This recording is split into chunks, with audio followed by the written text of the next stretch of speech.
Okay, so let's talk about the counteroffensive. So, the counteroffensive has probably entered its starting phases. Now, what do I mean by that?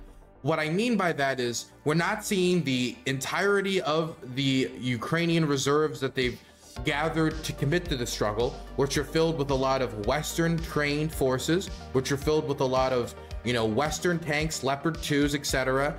The entirety of this force has not like punched into the Russian front line. That has yet to happen. What we have seen is an increase in shelling, an increase in rocket strikes, reports of Storm Shadow missile strikes in areas, in bases in Luhansk and other areas, and initial offensive probing attacks. Now, obviously, everything I'm saying here, to an extent, is unconfirmed. And the reason why is because the Ukrainian government has a completely like, shush, shush, we're not saying anything. We're not going to tell you what we're doing. We're not going to tell you what we're capturing. We're just keeping it hush hush. The only area where they aren't keeping it hush hush is about military developments around Bakhmut.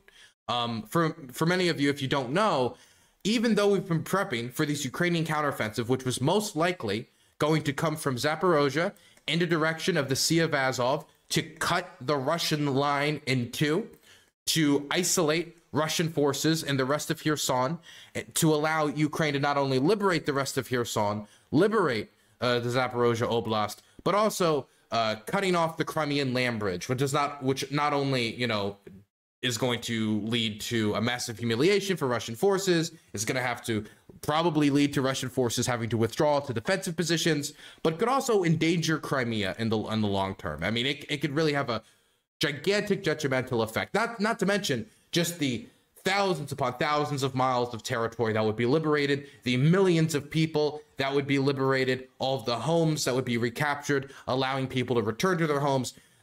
So the reason why they've been talking about Zaporozhye for this offensive operation is so they can cut off this land bridge. There's a few other reasons. The Russians have been here for about a year building up defensive positions, and they have built up defensive positions. We've heard about the famous Dragon's Teeth, which is supposed to be anti-tank traps. We've seen a lot of anti-tank and anti-armored vehicle ditches being dug in this direction. Of course, we've seen these positions being reinforced by Russian soldiers. They are trying their best to defend in this area. They're trying their best to build up the defenses. Whether or not it's going to be enough, we don't know. We don't know if it's going to be enough. And the Ukrainians don't know if it's going to be enough to stop them. It's all still a question in the air, but it still would be better than the other locations that they could choose for a counteroffensive. And again, I say this not as a military expert, but from what other military experts have told me. If the Ukrainians, now this is even more true now, if the Ukrainians wanted to do a river crossing here, that would be extremely difficult, extremely dangerous, could lead to a large amount of equipment. It comes with high risk, and this is made 10 times more difficult by the fact of the Novokakhovka Dam being destroyed. Most likely by the Russians, from the evidence that I've seen from expert analysis from the New York Times, from construction experts and munitions experts, saying that the damage on the dam seems to coincide with an internal explosion. And if the dam is occupied by the Russians, an internal explosion would almost certainly be coming from them, not to mention the fact that the Ukrainians were talking about the Russians planting these bombs as early as October of last year. But that's a totally separate segment. Of course, none of this is 100% confirmed. We don't have video. We don't have like DNA evidence. We don't have like leaked government documents or anything like that. But that's my opinion. That's the opinion of other people like Timothy Snyder, Peter Zeihan, experts in the demolition experts, munitions experts, construction experts from the New York Times, other publications. But the point of this is that the flooding in this area has made it so a naval crossing in this region is much more difficult, at least for the time being, right? So a naval crossing here was already difficult to begin with. It was going to be difficult to not only establish a bridgehead, but also to supply troops. Definitely, since all the bridges, once the Russians crossed over, were destroyed by the Russians to, you know, stop a Ukrainian advance. But now with the extra flooding, it makes it 10 times more difficult. Also, doing an offensive will also try to coordinate a humanitarian response to the flooding. Very difficult. The other areas that people have talked about for counteroffensive. Now, of course, the Russians, on Russian state TV, you hear a lot of wacky stuff like, oh, the counteroffensive is going to be in the Poland, the counteroffensive is going to be in the Belarus. That stuff is not serious. I don't really feel like I should really entertain that. Some people have said, oh, maybe they'll do the offensive in the Belgrade. Again, it's not that like serious. There have been cross-border raids, but we've seen nothing to indicate that that would be the location for the counteroffensive. So the only other area where this could be occurring would be a location like Bakhmut or Donetsk and Luhansk. The problem with it being in somewhere like Donetsk and Luhansk is a lot of these Russian positions have been built up over years, not just 1 year, but the last 8 years of fighting. A lot of the locations that would most likely be fought over, like in Bakhmut, and as you can see around Bakhmut, there has been movement around here from localized counteroffensives. Here's just over the last 5, 6, 7 days, you can see. Sorry, there's a mosquito in here trying to, that's a gigantic mosquito. Ukrainian summer. You can see that they've done a localized counteroffensive, but there has been a lot of critique of the idea of launching the big counteroffensive here, because as symbolic as Bakhmut as a city is, the city is symbolic. As much as Bakhmut is known across the world now due to the 10 months of fighting that is, Jesus Christ, fucking mosquito trying to whoop my ass here. Because of the fighting of 10 months that went on there, the city has been reduced to ash. Any logistical capacity that the city had is now been evaporated into thin air. The city is gone for all intents and purposes. And so launching a counteroffensive for a city that, of course, is Ukrainian, and they should have it, and it should be theirs, but launching a counteroffensive, using this opportunity to retake this city, which is not of that much strategic importance to begin with, when they could be launching it in an area that could give them much more strategic importance, for cities that have not been completely evaporated off the face of the earth.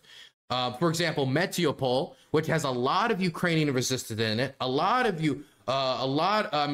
extremely dominant pro-Ukrainian sympathies and partisan activity. There's even been some talk from Mariupol's mayor that there might be partisans in the city ready for the Ukrainians to reach the city outskirts. So then when they try to defend from the Ukrainian advance, the Ukrainian attack, the partisans from within the city will start attacking Russian soldiers, shooting them in the back. So then the Russian soldiers will have to deal with not only the advancing Russian army, but getting shot and sniped from windows, getting shot in the back, night raids from partisans. How true that is or not, we don't know. There have been car bomb assassinations in Mariupol. There have been, Russian soldiers just ending up dead on the side of the street. There have been PSYOP operations from Ukrainian partisans putting up posters and graffiti, reminding the Russians there that the Ukrainian army is coming, that they are always being watched.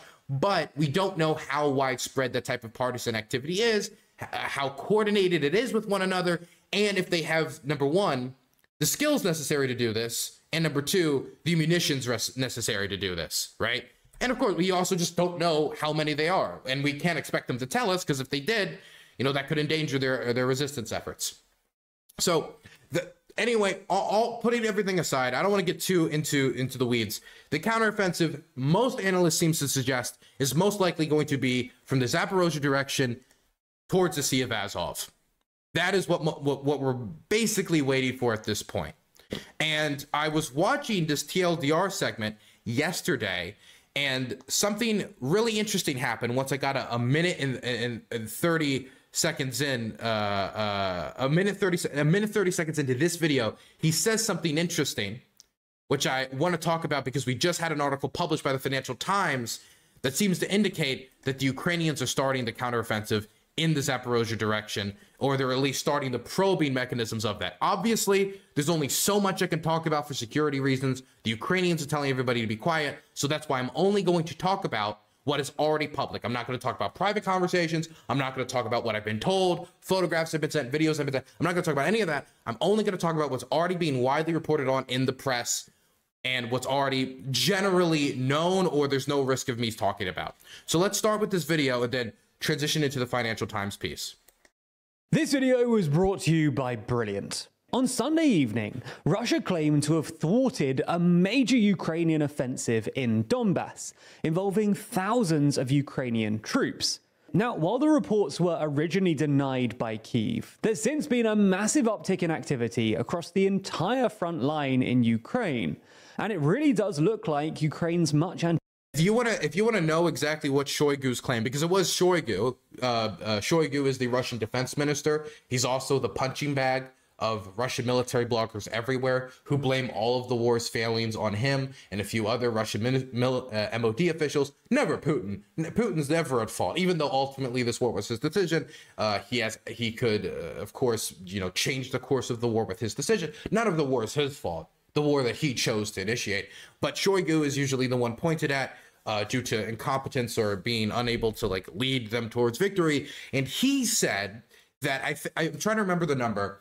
It was 1,350 Ukrainian KIA and 30 Leopard tanks or armored vehicles destroyed in a single day on the Zaporozhye front from a Ukrainian offensive in that general direction. Obviously, those numbers are ridiculous.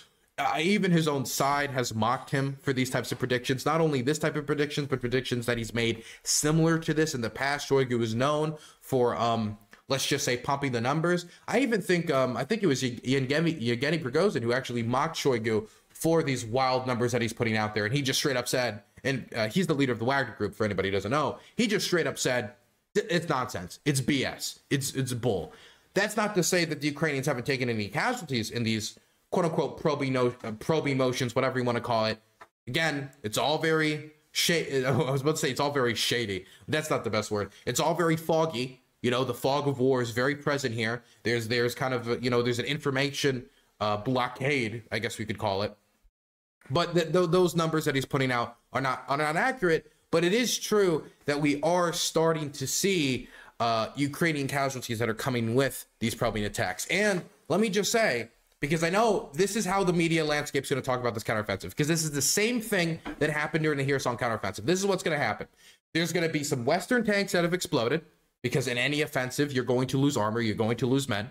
Those tanks are going to be plastered on not only Russian state TV, but they're going to be plastered probably also on Western TV as well. Maybe not as much. They're probably going to add more context and add more information. By the way. What was that? Air raid? Okay.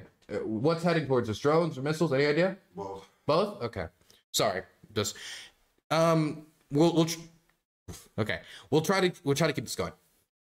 Man, I completely lost my train of thought when air raids happen. What was I saying? Man, I completely lost my train of thought. Bombing runs would do that. Somebody in chat, help me out. Somebody in chat, help me out. Where was I? Yeah, there will be losses. That is inevitable with any counteroffensive. In the first 24 hours of the Normandy landings, I believe the United States lost 2,000 men. 2,000 men during the Normandy landings, right? And even that prediction, even those numbers would continue to rise in the days following that as well. But then as the offensive in France picked up, the numbers changed as the defensive positions for the Germans got weaker and weaker, and they broke through these fortified positions, and the Germans were put into a general retreat from France. Well, a fighting retreat, but a general retreat from France. This happens with every offensive into any fortified position, that until you break through it, the casualties are going to be high. The attacker, in most scenarios, are going to be taking more casualties than the defender. The question is not, oh, are the Ukrainians going to be losing tanks, going to be losing men in these first few days? And you're going to see a lot of people saying the counteroffensive has failed and use a single day, a single snapshot to say that. Just like they did in Kherson. But just remember that it's not a sprint. It's not oh, we got to get this all done in 24 hours. This is something that's going to take time. This is something that's not only going to take time to pick up, but it's also going to take time to push the Russians to make any progress. And if they don't make progress, we'll see that with time as well.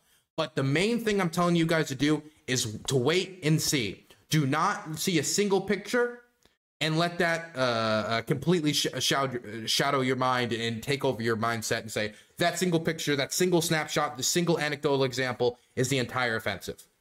And let me just say, this is true vice versa as well. Do not see a single Russian position overwhelmed.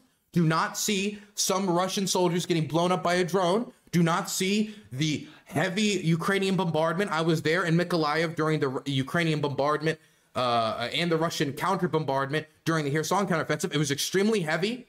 Do not see that and just assume, wow, that's so powerful. Wow, they got some guys here. The counteroffensive is either A, going to succeed or has succeeded.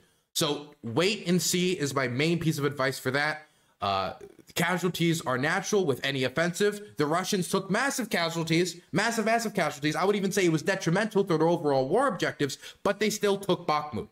They still took Bakhmut, even with the massive casualties and near human wave tactics that they resorted to using Wagner prisoners. So keep that in mind when you start to watch the developments of this battle continue and process and, you know, develop. Anticipated counteroffensive has begun. So in this video, we're going to take a look at what's happened so far, what might happen next, and perhaps most importantly, who blew up the Novokakhovka Dam. I don't care about the dam. I want to get to the main section about the counteroffensive because he says something here that I want to talk about. These new videos. So the first thing we should say in anticipation of the angry comments, we know that the Ukrainian armed forces have requested operational silence on this issue, but nothing in this video violates that or could put any Ukrainian troops at risk. Almost all of the information from this video is coming from Russian Telegram channels, and it's stuff that Russian military bloggers, let alone the Kremlin, are already aware of. Anyway, with that being said, let's get into it. Oh my gosh, can I actually ask somebody in chat for help for this? Yesterday, I was looking at Russian military Telegram, and they were lighting up. They were saying things, it was like ominous the way they were talking about the counteroffensive. The Russian military Telegram in the lead up to the counteroffensive has already been pretty doomer. Months ago, I was reading like posts from Rusich, which is the Russian neo-Nazi militia that is fighting in areas like Kherson and other locations. They were talking about how the defensive positions in Zaporozhye were built by local civilians and others who didn't know what they were doing and it was not strong enough. Others in the lead up were talking about how they didn't feel that they were properly prepared, but they were going to, you know, do their best. And now that the counteroffensive actually started, all of the like military telegrams are just like ominously like saying, just pumping out messages along the lines of like, it has begun, right? That's the general theme we're getting from Russian military telegram right now. Just it has begun, right? Like it's, I don't know, like the great trial against Russism has finally started. On Sunday, Russia's defense ministry claimed that it had thwarted a major Ukrainian attack in Donbass, apparently involving 8 Ukrainian battalions and thousands of Ukrainian troops. This is interesting too because you can quite literally see the progress that they've made, confirmed progress that they've made over the last week. And I'm not saying that they're going to capture. I've seen some people getting super optimistic saying Bakhmut's about to be encircled. We are nowhere near Bakhmut getting the circle. There's going to have to be a lot more movement here, but we can see as the map has moved over the last week around Bakhmut. And this isn't even the likely location of the counteroffensive. As we're talking about, it's most likely down here, and we're seeing the motions towards that.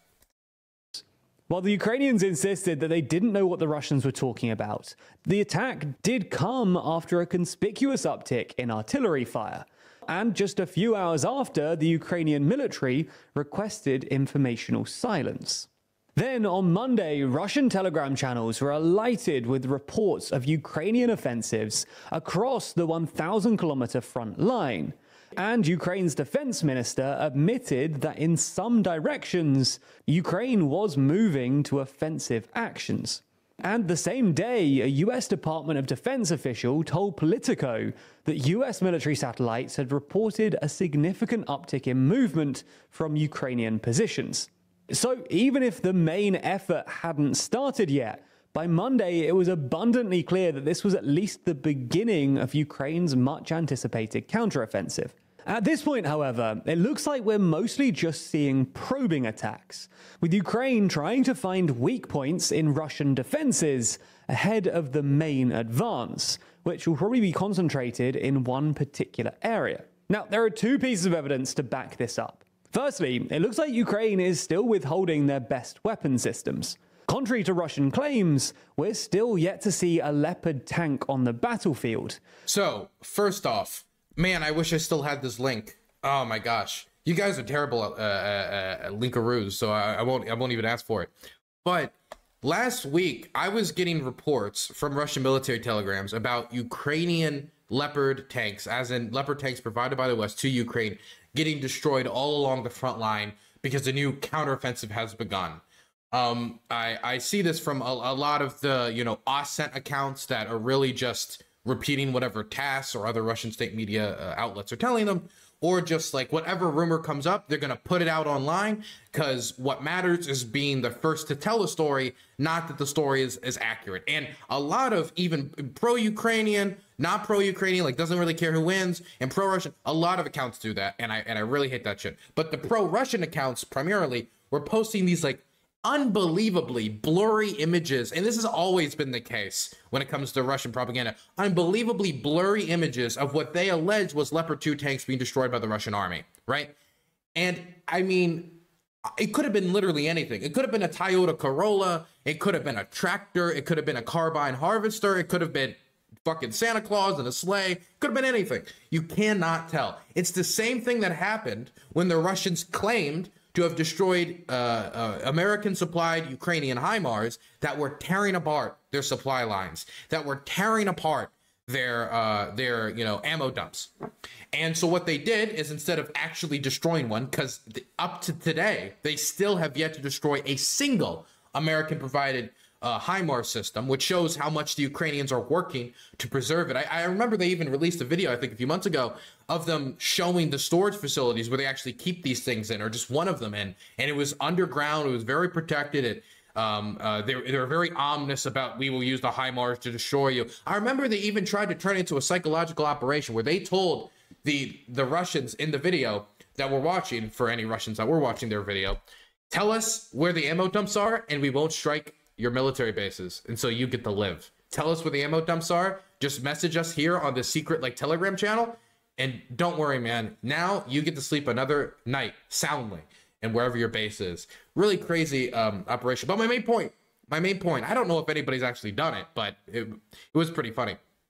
But my main point is, the Russian state media has this trend of taking unbelievably blurry photographs that could be just straight up like pictures of the Loch Ness Monster, Bigfoot. We have clearer photos of the Loch Ness Monster, and claiming they were Leopard 2s. But as of when this video was uploaded, this was true. But this video was uploaded yesterday.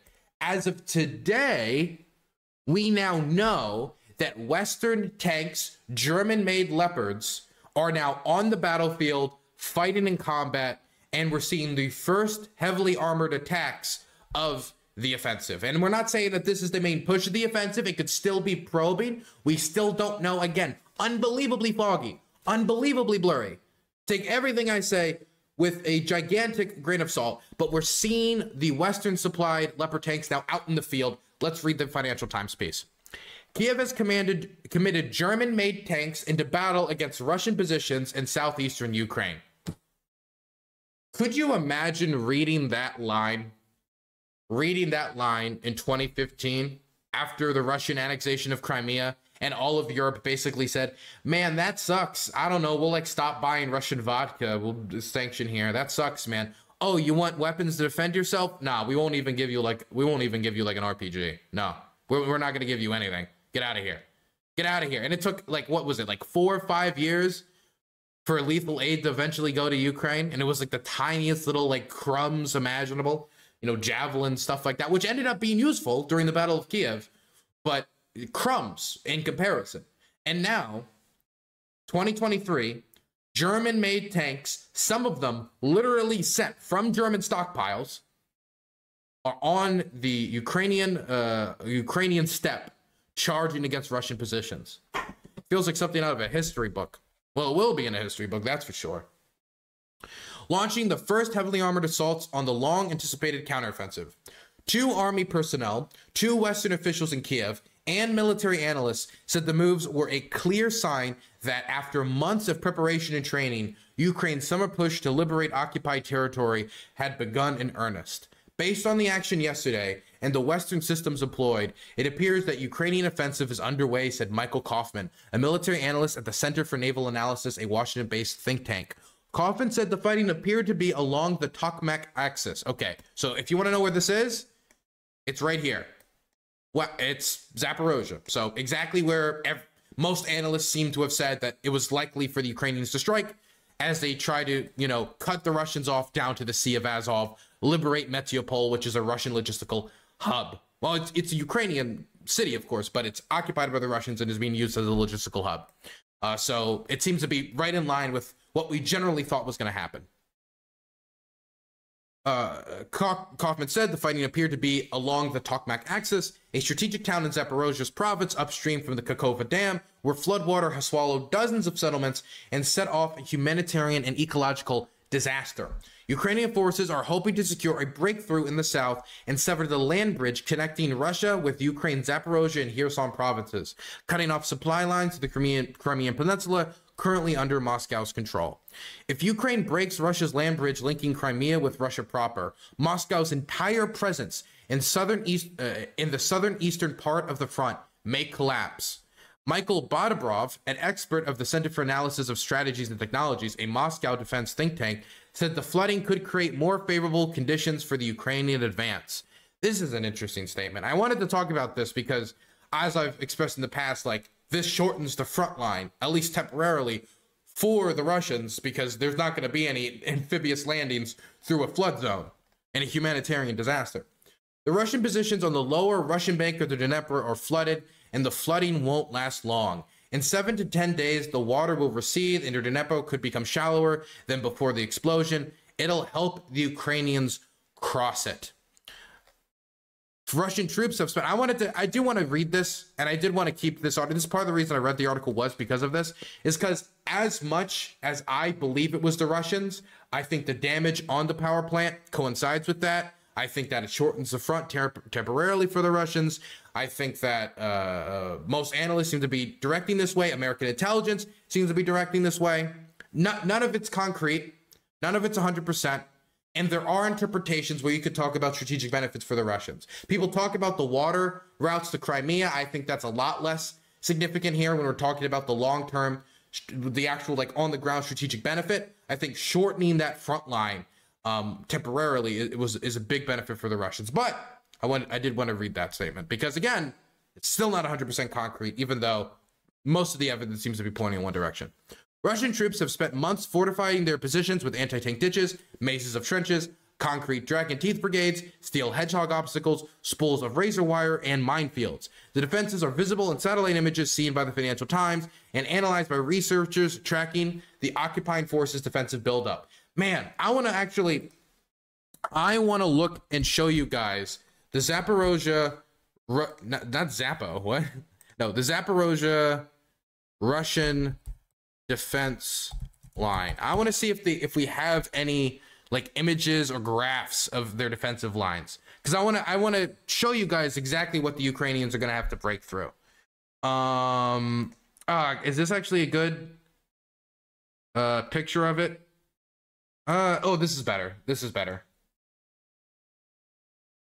There we go. Yes. Here we go. We'll work with this Reuters article. So in this Reuters article, it shows the different lines. Oh, thank you. Register for free. No, I'm good. So first you have the anti-tank ditch. This is where you're going to have a ditch where, the tanks try to cross and they fall into. This makes it so you're going to have engineers to put up something for the tank to get across, and they're going to have to deal with the fact that this ditch exists, so it's going to be hard for the armor to punch through. But let's say the Ukrainians get over that. Then they have to deal with the devil's teeth. The devil's teeth are these little triangle concrete fortifications that are made, again, to stop armor from punching through. A lot of this is designed in order to stop a armored Ukrainian push using Western armor. Whether or not that's going to be super useful is somewhat debatable. Some say that the devil's teeth could actually provide cover for Ukrainian soldiers who are advancing onto these positions. And of course, there are weapons that the Ukrainians can use to try to blast away the devil's teeth and get rid of it. Then you get into the primary defensive trench. There's going to, of course, be mines, both anti-personnel and anti-tank. There's going to be barbed wire, and of course, Russian soldiers in the trench firing on the oncoming attacking army with, machine guns and anti-tank weapons, RPGs, things of that sort. And so this is what the Ukrainians are going to have to deal with across the majority of the defensive line in Zaporozhye. There's a general overview. I don't want to, there's a few other things, little things I can nitpick here or there, but that's a general overview.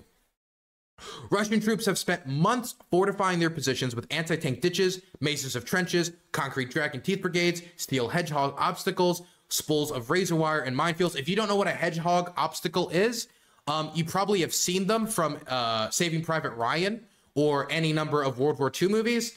They're a kind of a classic anti-armor, anti-tank defense. It's meant to stop a tank from advancing without opposition. It's another anti-armor obstacle for armor to cross.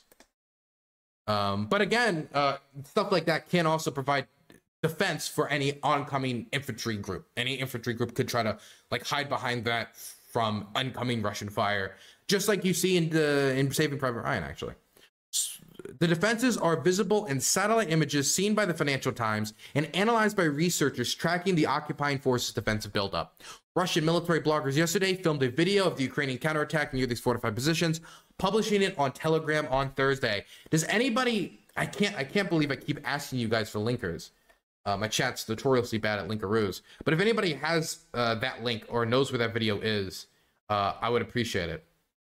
Dylan, do you think the Free Syrian Army used their change off Russian support? I'm sorry, I'm not answering that question. I'm trying to concentrate on this. Russian military bloggers yesterday filmed a video of the Ukrainian counterattack near these fortified positions, publishing it on Telegram on Thursday. The footage appears to show at least 2 German-made Leopard tanks in a fierce fight against Moscow's troops. If verified, it would be the first visual confirmation of the German tanks used on the Ukrainian battlefield.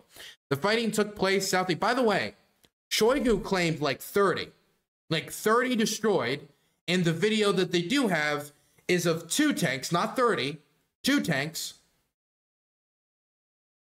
2 tanks fighting, not destroyed, but fighting. Sometimes I don't understand, Dylan. I'm asking if anybody has the video where these 2 Leopard tanks are fighting. Just the gigantic gap between Shoigu's statements and the actual evidence that we have is again, ginormous. The fighting took place southeast of Ukraine's controlled town or Kyiv. At least 2 U.S.-produced M113 armored personnel carriers, or APCs, are also visible in the video. The Ukraine's defense ministry did not comment on the attack seen in the video. While notable for the use of Western tanks and armor, some analysts believe the assault may constitute an actually, can we get to Orikhiv? Orikhiv is here, so we're talking southeast. So like in this general area, it's going to be around this general area. Actually, wait a second. I was there like 6, 7. I can't believe I'm just remembering this. I was in Orikhiv like 3 months ago. I was there with a chaplain, a priest who, he preaches to soldiers. He's like a military chaplain who was delivering aid to locals in Orikhiv. So yeah, actually, I was there very recently. A lot of big open fields, a lot of mines. It's definitely not an urban fighting. I mean, obviously, when you get into cities and villages, it's going to be different. But we're talking about big, expansive fields and valleys that the armor is going to have to race through in order to punch through these positions. While notable for the use of Western tanks and armor, some analysts believe the assaults may constitute an attempt by Ukraine's forces to test Russian defenses with bigger attacks to come. Ukraine has so far committed some important capabilities to battles in Zaporozhye, such as the Leopard tanks or DM-53A1 tank rounds. But whether this is the main push remains to be seen. Ukraine's military officials repeatedly stated there would be no grandiose announcement of the start of the counteroffensive, with defense and top military brass urging the public to remain silent about what they might see or hear regarding the operation. That's another thing. While obviously there's signs we can look to like dictate like, oh, is the counteroffensive underway? Do we have like the lower levels of this kind of going on? Is it starting? There's not going to be a statement from Zelensky saying, okay, guys, we've started the counteroffensive. Okay, did you guys have the video? Hello. What's this? Is this the video with the tanks right here? Okay, I don't need to listen to this guy's commentary. Is this the video that we're talking about? Yes, I think this is the video or at least he shows the video. I guess the original video isn't online anywhere except for Telegram. I don't want to use Telegram on screen, so we're just going to watch this then. Fine, we'll listen to his commentary. Ambushed by the Russian artillery on their way for the counteroffensive. So as you can see, this is the column of Ukrainian tanks. Here are 12 armored vehicles and Leopard 2 tanks. On the front there is the tank with the special demining equipment. The full video you'll be able to find on my Telegram channel. Here I'll just show you the screenshots from it. The Telegram channel, as usual, is in a video description just below. I was very emotional with my post on Telegram, but I do not hesitate to say it again. I'm quite disappointed of what happened to Ukrainian column, so let's see what happened. Basically, tanks stopped. They took those roads that were not mined at that time, and they were ambushed by the Russian artillery. So this video was taken from the Russian drone and published in the Russian social media. And here you can see that there is the tank or maybe armored vehicle that is totally lost. It is clearly the fire over there, and later on it was the fire from that place. So we can see that it could be Leopard 2 even. And here also you can clearly see the Leopard 2 tank that was significantly damaged at least. Yeah, you may say that it's the special white fume, but here is the gray one and the column was ambushed, so I guess that this tank was at least severely damaged. Then the video that was published just swaps to this place where you can see all of the tanks around the same area, the same spot, and there was the fire in this column. So the column was ambushed. We're out of the clue of how many Leopards were lost or how many soldiers were lost because of this ambush attack by the Russian artillery. According to Shoigu, it was 30. I mean, we have footage of one being damaged, but obviously that obviously means it was 30. Like, one damaged on footage, 30 according to Shoigu, makes sense. As you can see, the drones together with artillery is the mighty power even against the modern day tanks. And the tanks hadn't even got the possibility to shoot to the enemy side. Well, I'm not the military expert, but from what I can see that there is almost no distance between the tanks, so it is the huge demasking factor. Wait, between the tanks, those are not all tanks. I think from what I know, if what I was told in the article, there was 2 tanks, there was 2 Leopard 2s, and the other ones are like APCs and other armored vehicles. I think there's only 2, unless the other tanks are like T-72s. I think there's only 2 Leopards. But I think the rest of them, the article mentioned, were APCs. Maybe there's T-72s there. Sure. According T-72s, T-62s, something else. According to the book, let's say, there should be at least 50 meters away from the tanks. If the column will be ambushed, at least the other tanks may turn around and safely leave the ambushed position. So okay, I wanted the video. I didn't need all the time commentary. But yes, as you can see, they are engaged in armored offensive operations. They're taking casualties. They're taking, their vehicles are being damaged. So this is what is leading me to believe that the counteroffensive, at the very least, is at its starting stages. Maybe not the main offensive push has started. Most analysts seem to say this is the probing stage. But here's the photo video evidence of that. Oh, here's the Shoigu claim right here. Russia's defense minister on Thursday claimed Moscow's troop had repulsed the attack in the early hours. He added the attack included, "Oh, I was wrong.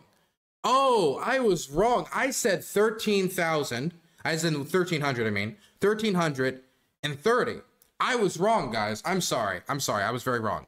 1,500, 1,500 men, and 150 vehicles was stopped, including the loss of 30 tanks." Okay, so the 30 tanks, I forgot the 150 armored vehicles and 30 tanks and 1,500 men. I think the 30 tanks is included in the 150. So 150 armored vehicles and 1,500 men. Got you.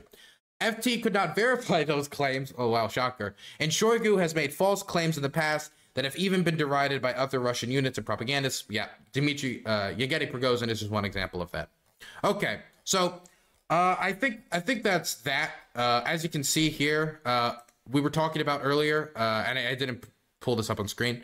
about the intensification of artillery strikes, the intensification of the bombardment. When I was in Mykolaiv, the intensification of the bombardment when the counteroffensive started was intense.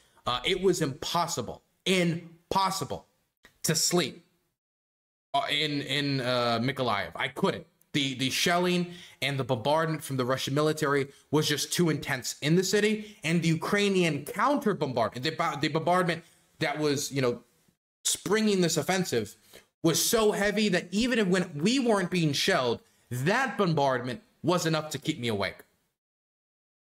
That bombardment was enough to keep me awake. And so I imagine that there's something similar to that sound on the ground right now. I remember at one point, I was across from the Zaporozhye nuclear power plant. Zaporozhye nuclear power plant. Very, you know, interesting location. Largest nuclear power plant in Europe. Has been struck multiple times in this war. It has now brought its head back into the news due to the Novokakhovka Dam explosion, which is going to limit the amount of water, is going to decrease the amount of water that the power plant has to cool its radioactive material, which is necessary to, you know, not leak radioactive material and to keep the place safe. But when I was across from the Zaporozhye nuclear power plant, and you would imagine, since I was near the Zaporozhye nuclear power plant, the shelling would not be as intense, but the shelling was so heavy, so heavy when I was near that power plant across the river that I couldn't sleep. And I counted, I think at like 2 a.m. when I woke up for like the third or fourth time, 50 explosions in a 30-second time period. A crazy amount of explosions. And so that's the type of stuff that I assume is starting to kick into motion right now, with the bombardment, with the probing, with the finding which Russian positions are weaker to attack. And all we can do now is wait and see. Everything else that I could talk about is like information that I can't share, or it's not public. And even if I can share it, I'm just going to be extra careful. And so the last thing I have to say about this is simple. I wish the Ukrainian military luck in liberating this territory. It's going to be, no matter if they're successful or they're not successful, it's going to cost a lot of lives. It's going to cost a lot of armor. It's going to cost a lot of material. And I wish them good luck, because if they were to fail, while that wouldn't necessarily knock Ukraine out of the war, like some analysts have suggested, I remember Douglas McGregor said 2 weeks ago, and I released a video on it on my channel. He released an article saying that the Ukrainian military was destroyed, that after the Battle of Bakhmut, they had committed so much military forces that they just have nothing left to commit to the struggle. And now they're starting a new counteroffensive. So once again, another Douglas McGregor prediction gone wrong. But if this was to fail, I'm most worried not about Ukrainian will to fight, or if this will be the last counteroffensive ever, because there's more Western supplies that are guaranteed to Ukraine that still haven't been delivered. So we know there's some stuff that we can rely on to some degree, as long as the West doesn't literally stab Ukraine in the back so much that they're literally taking back the aid they've already committed. But I am worried that if this doesn't go the way that we hope it does, that this could whittle down Western support, because people obviously are going to be impacted by seeing Western tanks on fire with no military objectives captured. If Western tanks are on fire, that's going to have an impact no matter what. But if military objectives are captured and, you know, they're capturing cities, the impact of capturing those cities will most likely be larger than any psychological impact of seeing Western equipment destroyed. But if they see the Western equipment destroyed and there was no major victories, then Western support could wane, definitely when it comes into the public eye, and how much those pictures of those tanks getting destroyed are going to be utilized, pictures of the equipment getting destroyed are going to be utilized. So the stakes, even though this is not the counteroffensive that'll decide the war, even if Ukraine has the most successful counteroffensive ever, cuts to the Sea of Azov, this will most likely not end the war. If the Ukrainians lose on every front, literally don't take a single inch of territory, this will most likely not end the war. But there's something to be said about momentum, and there's something to be said about the impact on international support and the impact on domestic Russian society if the Russians fail. If the Ukrainians capture Mariupol and push the Russian army back into Donetsk, Luhansk, and into Crimea, I have no clue how the Russian public is going to react to that. And that's actually a big question mark for me. Let's say we have the best case scenario here, and the Ukrainians march down, capture Metropole, cut off the Russians here. Russians are forced to retreat from the rest of Kherson into Crimea to take defensive positions because they're scared that it's going to get taken. You know, Kerch Bridge gets destroyed. Crimea is isolated. You know, best case scenario. Mariupol is getting into defensive positions, so awaiting a Ukrainian army. I don't know how the Russian public's going to react to this. I know some people are under the idea that the Russian public are the Russian public. They will always and forever just like do whatever the government says. I don't believe that. I don't believe that they're completely mindless zombies that will always accept every failure and always give up their sons for the cause of Mother Russia and conquering other nation states. I don't believe that, because we have a precedent to go off of from the Soviet invasion of Afghanistan, from the first Chechen war. There's examples of you know, the Russian public getting fed up. And so I don't know if Bakhmut and the military victory that the Russians took there, I mean, again, massive casualties, took much longer than they originally anticipated. Was it even worth it? That's a question. That's a question that can certainly be asked when you talk about the amount of casualties that they're taking. And its flanks are currently being pounded and being captured by the Ukrainians anyway. But I don't know if Bakhmut is going to be enough of a victory combined with all these other losses, the Kharkiv counteroffensive, the Kherson counteroffensive, them being pushed back from Kiev, and then them being pushed back from much of Kherson and Zaporozhye. If this counteroffensive succeeds, we're talking about 80 to 85% of the territory that Russia's captured in this war being liberated. As in the 2022, not 2014, but 2022.